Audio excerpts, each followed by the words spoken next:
Dia 21. Protegendo sua igreja. Vocês estão unidos na paz por meio do Espírito. Portanto, esforcem-se para continuar unidos desse modo. Efésios capítulo 4, versículo 3. Acima de tudo, deixem que o amor dirija a vida de vocês, porque assim toda a igreja permanecerá unida em perfeita harmonia. Colossenses capítulo 3, versículo 14. É sua função proteger a unidade de sua igreja. A unidade da igreja é tão importante que o Novo Testamento dá mais importância a isso que ao céu e ao inferno. Deus deseja profundamente que experimentemos unidade e harmonia uns com os outros. A unidade é a alma da comunhão. Destruindo a unidade, estará removendo o coração do corpo de Cristo. A unidade está no âmago daquilo que Deus deseja que experimentemos na vida conjunta da igreja. Nosso modelo supremo de unidade é a Trindade. O Pai, o Filho e o Espírito Santo são totalmente unidos em um. O próprio Deus é o maior de todos os exemplos de amor sacrificial, de humildade para com os outros e de perfeita harmonia. Assim como qualquer pai, nosso Pai Celestial tem prazer em ver os filhos em harmonia uns com os outros. Em seus últimos momentos antes de ser preso, Jesus orou apaixonadamente por nossa unidade. Isso está em João, capítulo 17, versículos de 20 a 23. Era nossa união que estava em primeiro lugar em sua mente naquelas horas agonizantes. Isso mostra a importância do assunto. Nada no mundo é mais valioso para Deus que sua igreja. Ele pagou o mais alto preço por ela e a quer protegida, especialmente dos danos devastadores causados por divisões, conflitos e discordâncias. Se você faz parte da família de Deus, é sua responsabilidade proteger a unidade da comunidade em que congrega. Você foi encarregado por Jesus de fazer o possível para preservar a unidade, proteger a comunhão e promover a harmonia em sua igreja e entre todos os cristãos. A Bíblia diz: façam todo o esforço para conservar a unidade do Espírito pelo vínculo da paz. Efésios capítulo 4, versículo 3. Como fazer isso? A Bíblia nos dá algumas orientações. Concentre-se no que temos em comum, não em nossas diferenças. Paulo recomenda: concentremo-nos nas coisas que contribuem para a harmonia e no crescimento de nossa comunhão conjunta. Romanos, capítulo 14, versículo 19.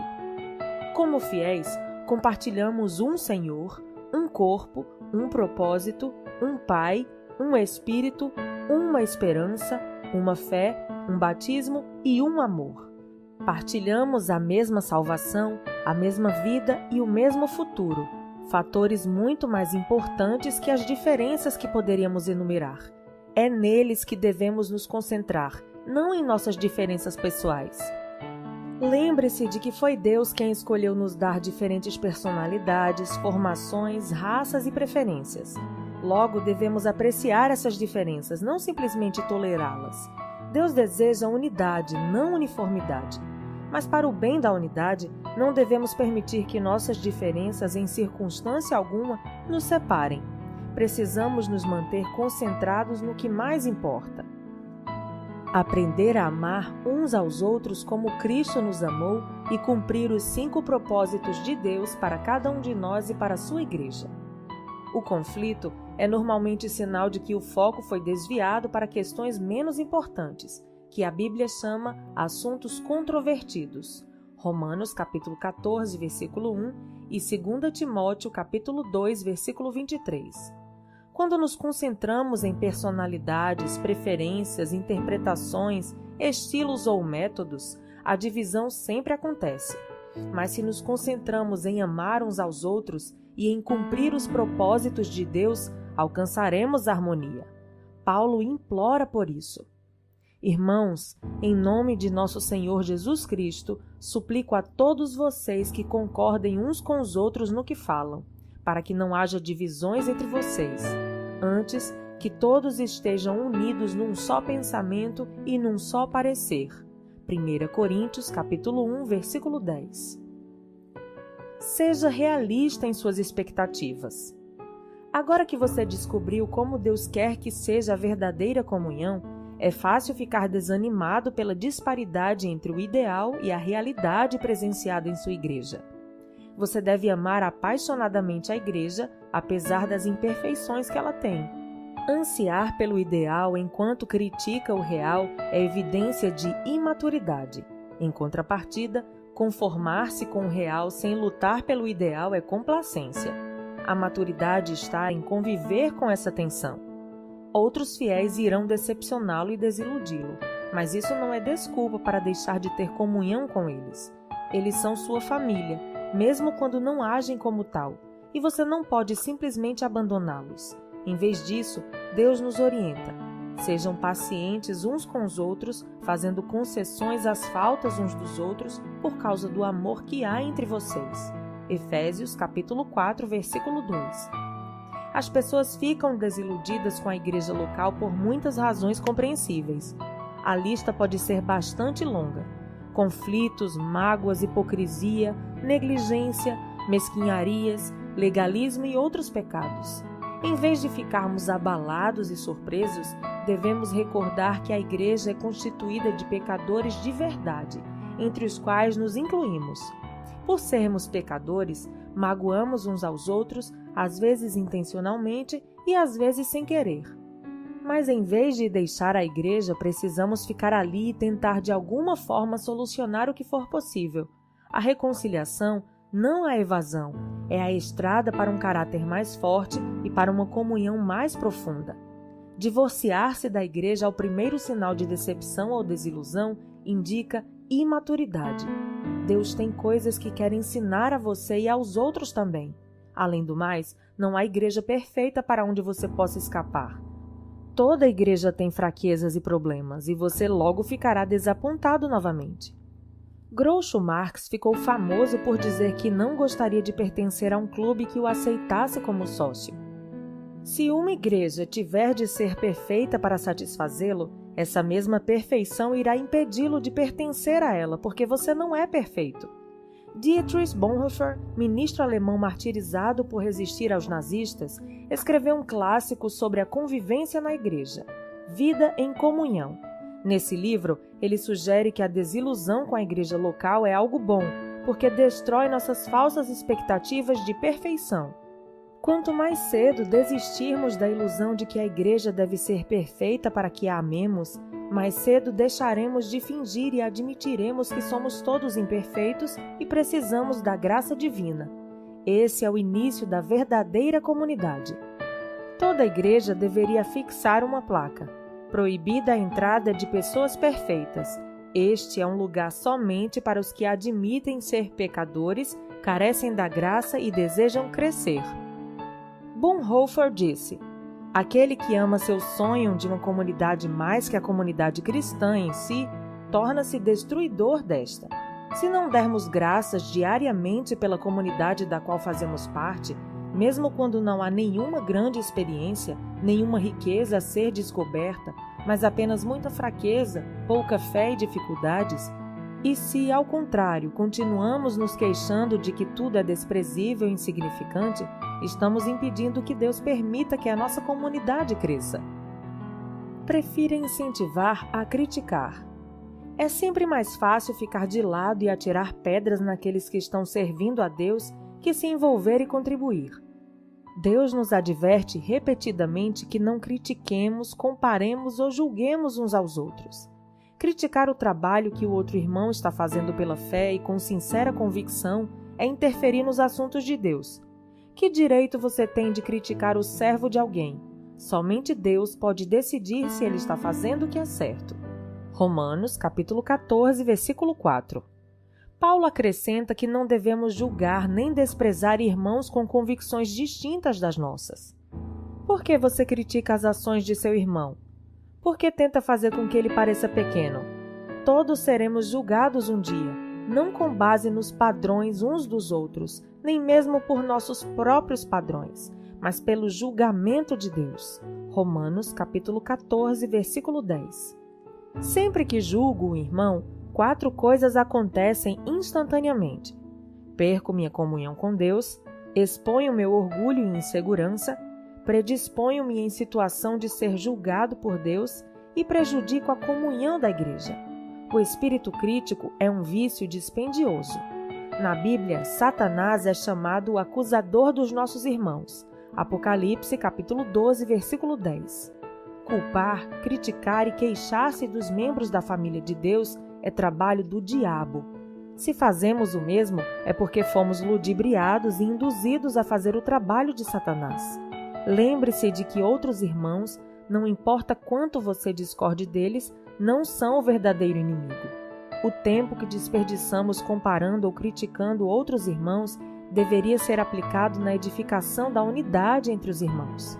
A Bíblia diz: assim estaremos empregando nosso esforço na boa convivência fraterna. Ajudem-se mutuamente com palavras de ânimo. Não ponham seu irmão lá embaixo, apontando os defeitos dele. Romanos, capítulo 14, versículo 19, na versão A Mensagem. Recuse-se a dar ouvidos a fofocas. Fofocar é transmitir informações quando você nem é parte do problema nem da solução. E se quiser proteger sua igreja, nem mesmo deve dar ouvidos a elas. Ouvir uma fofoca é como receptar mercadoria roubada. Isso o faz igualmente culpado pelo crime. Quando alguém começar a falar mal de alguém para você, tenha a coragem de dizer: por favor, pare, não preciso saber disso. Você já falou diretamente com a pessoa? Pessoas que trazem fofocas a você também irão espalhar fofocas sobre você. Tais pessoas não são confiáveis. Se você dá ouvidos a fofocas, para Deus você é um criador de casos. Leia lá em Provérbios 16, 28, 17, 4, 20, 19, 25, 9 e 26, 20. Criadores de caso dão ouvidos a criadores de caso. Provérbios 17, versículo 4. São esses os que dividem igrejas, pensando apenas em si mesmos. São egoístas, sem nenhuma evidência do Espírito. Judas, capítulo 19. É triste constatar que no rebanho de Deus as maiores feridas sejam causadas por ovelhas, não por lobos. Paulo alerta sobre os cristãos canibais, que se devoram uns aos outros. Isso está em Gálatas, capítulo 5, versículo 15, destruindo a comunhão. A Bíblia diz que esse tipo de pessoa deve ser evitada. A difamação revela segredos, por isso fique longe de quem fala demais. Provérbios capítulo 20, versículo 19. A maneira mais rápida de pôr fim a um conflito, seja numa igreja, seja num grupo, é enfrentar carinhosamente os fofoqueiros e convidá-los a mudar de atitude. Salomão lembra que uma fogueira se apaga quando acaba a lenha. Da mesma maneira, as brigas acabam quando o brigão e o implicante é separado do grupo. Provérbios capítulo 26, versículo 20. Pratique os métodos de Deus para a solução de conflitos. Além dos princípios mencionados no capítulo anterior, Jesus ensina à igreja um processo simples, dividido em 3 etapas. Se um dos que dizem ser seu irmão na fé prejudicar você, converse com ele. Consertem a situação entre vocês. Se ele ouvir, você fez um amigo. Se não ouvir, tome 1 ou 2 pessoas para que a presença de testemunhas torne o ato legítimo e tente de novo. Se ainda assim ele não ouvir, leve o caso à igreja. Mateus capítulo 18, versículos de 15 a 17. Em meio a um conflito, somos tentados a nos queixar a terceiros, em vez de corajosamente falar a verdade de maneira amorosa à pessoa com quem estamos aborrecidos. A primeira atitude só aumentará o problema. Assim, o correto é procurar diretamente a pessoa envolvida. A conversa em particular é sempre o primeiro passo e você deve fazê-lo o mais breve possível. Se vocês não forem capazes de resolver o assunto sozinhos, o passo seguinte é levar 1 ou 2 testemunhas para que tomem ciência do problema e ajudem na reconciliação. E o que fazer se a pessoa ainda se mostrar intransigente? Jesus ordena que apresente o assunto à igreja, e se a pessoa ainda assim se recusar a ouvi-lo, você deve tratá-la como um incrédulo descrente. Mateus capítulo 18, versículo 17 e 1 Coríntios capítulo 5, versículo 5. Apoie seu pastor e os outros líderes. Não existe líder perfeito, mas Deus concede aos líderes, responsabilidade e autoridade para que mantenham a unidade da igreja. Durante conflitos interpessoais, esse é um trabalho ingrato. O pastor tem a desagradável tarefa de agir como mediador entre membros ressentidos e imaturos, que vivem em conflito. Ele também recebeu a impossível incumbência de fazer com que todos fiquem felizes, algo que nem Jesus conseguiu realizar. A Bíblia é clara sobre a maneira com a qual devemos nos relacionar com os que nos servem. Sejam obedientes aos seus pastores. Ouçam o conselho deles. Eles estão atentos à condição da vida de vocês e trabalham sob a estrita supervisão de Deus. Contribuam para que a liderança deles seja alegre, não penosa. Por que tornar as coisas mais difíceis? Hebreus capítulo 13, versículo 17. Os pastores um dia estarão diante de Deus para prestar contas sobre a responsabilidade de zelar por você. Eles cuidam de vocês como quem deve prestar contas. Isso está em Hebreus capítulo 13, versículo 17. Mas você também terá de se explicar. Você prestará contas a Deus sobre seu comportamento com relação a seus líderes. A Bíblia instrui os pastores a como lidar com pessoas que promovem dissensão no meio da igreja. Eles devem evitar discussões e ensinar gentilmente o caminho inverso, enquanto oram para que os encrenqueiros mudem de atitude. Devem admoestar os que promovem polêmicas, rogar por harmonia e unidade, repreender os que desrespeitam a liderança e remover os perturbadores da igreja, caso não considerem os 2 avisos mencionados. Protegemos a igreja quando honramos aqueles que nos servem no papel de líderes. Os pastores e anciãos necessitam de nossas orações, incentivos, apreço e amor. Recebemos a seguinte orientação: agora, amigos, pedimos que vocês honrem os líderes que trabalham arduamente por vocês, a quem foi dada a responsabilidade de encorajar e orientar vocês na obediência. Tenham toda consideração e amor por eles. 1 Tessalonicenses, capítulo 5, versículos 12 e 13. Desafio você a aceitar a responsabilidade de proteger e promover a união em sua igreja. Empenhe-se nesse objetivo com todas as suas forças. Deus irá se agradar disso. Nem sempre será fácil.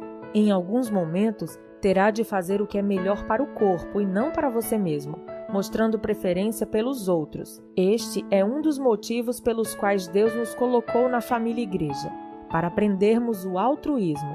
Em comunidade, aprendemos a dizer nós em vez de eu, nosso em vez de meu.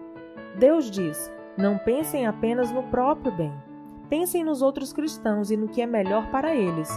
1 Coríntios, capítulo 10, versículo 24. Deus abençoa a igreja que permanece unida. Na igreja Saddleback, cada membro assina um pacto que inclui a promessa de proteger a unidade de nossa comunhão. Consequentemente, a igreja jamais sofreu um conflito capaz de nos dividir. Tão importante quanto isso é o fato de que muitos desejam fazer parte dela, uma vez que se trata de uma comunidade unida e amorosa. Para se ter uma ideia, num período de 7 anos, a igreja chegou a batizar alguns milhares de novos convertidos. Quando Deus tem um grupo de novos cristãos que deseja libertar, Ele busca como incubadora a igreja mais carinhosa que puder encontrar. O que você está fazendo no plano pessoal para tornar sua igreja local mais aconchegante e amorosa? Muitas pessoas em sua comunidade estão em busca de amor e de um lugar ao qual pertencer. A verdade é que todo mundo precisa e quer ser amado. E quando alguém encontra uma igreja em que os membros verdadeiramente amam uns aos outros e se importam uns com os outros, somente portas trancadas poderiam mantê-lo do lado de fora. Dia 21. Pensando sobre meu propósito de vida. Tema para reflexão. Tenho a responsabilidade de proteger a unidade de minha igreja. Versículo para memorizar. Portanto, concentremo-nos nas coisas que contribuem para a harmonia e no crescimento de nossa comunhão conjunta. Romanos, capítulo 14, versículo 19. Pergunta para meditar. O que estou fazendo pessoalmente para proteger a unidade de minha família eclesiástica nesse exato momento? Até o próximo áudio.